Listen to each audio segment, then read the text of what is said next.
మనం సాధారణంగా బ్యాంకు నుంచి లోన్లు తీసుకుంటూ ఉంటాము. కొన్నాళ్ళు ఈఎంఐ కట్టిన తర్వాత మనకు చాలా కష్టం అవుతుంది. అప్పు చెల్లించలేకపోవడానికి అనేక కారణాలు ఉంటాయి. మీరు ఊహించిన ఆర్థిక ఇబ్బందుల కారణంగా ఈఎంఐ చెల్లించలేక ఇబ్బంది పడుతున్నారా? ఇక అలాంటి ఇబ్బందులు ఉండవు. ఎందుకంటే ఈ అప్పుల కారణంగా చాలా మంది అనేక వేధింపులకు గురవుతున్నారు. చాలా మంది వేధింపులు తట్టుకోలేక చనిపోతున్నారు కూడా.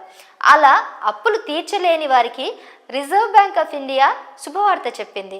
ఇంతకీ రిజర్వ్ బ్యాంక్ ఆఫ్ ఇండియా ఏం చెప్తుంది? పూర్తి వివరాలు ఇప్పుడు తెలుసుకుందాం. ఆర్బీఐ ప్రజలకు ఇలాంటి పరిస్థితుల విషయంలో సహాయం చేయడానికి మార్గదర్శకాలను ఏర్పాటు చేసింది. ఈఎంఐ సరిగ్గా కట్టకపోతే పోలీస్ కేసు పెట్టి జైల్లో వేయిస్తామని లోన్ రికవరీ ఏజెంట్లు వేధిస్తూ ఉంటారు. అయితే ఈఎంఐ కట్టకపోవడం అనేది అసలు క్రిమినల్ నేరం కాదని తేల్చి చెప్పేసింది ఆర్బీఐ.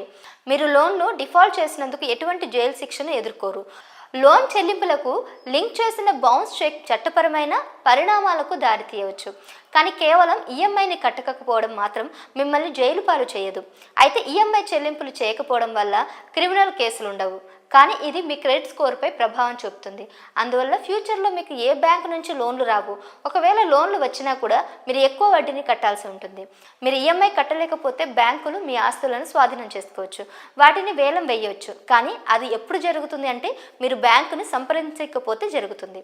మీరు లోన్ కట్టలేక ఇబ్బంది పడుతున్నప్పుడు ఖచ్చితంగా బ్యాంకు వెళ్ళాలి. మీ సమస్యను వారికి చెప్పాలి. మీ లోన్ తీర్చడానికి పరిష్కారం అడగాలి. అప్పుడు బ్యాంకు మీకు పరిష్కారం చూపిస్తుంది.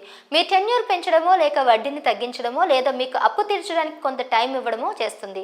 దాంతో మీకు లోన్ తీర్చుకోవడం ఈజీ అవుతుంది. కాబట్టి ఈఎంఐ కట్టలేకపోవడం అనేది క్రిమినల్ నేరం కాదు. ఈ రూల్ బ్యాంకులకే కాదు, ఇతర ఫినాన్స్ కంపెనీలకు కూడా వర్తిస్తుంది. మీకు ఈఎంఐ కట్టడం ఇబ్బంది అయితే ఆర్బీఐ రూల్స్ ప్రకారం మీరు బ్యాంకుకు వెళ్ళి ఆ సమస్యను పరిష్కరించుకోవడం మంచిది. ఇక ఈ సమాచారం గురించి మీరేమనుకుంటున్నారో కామెంట్ చేయండి.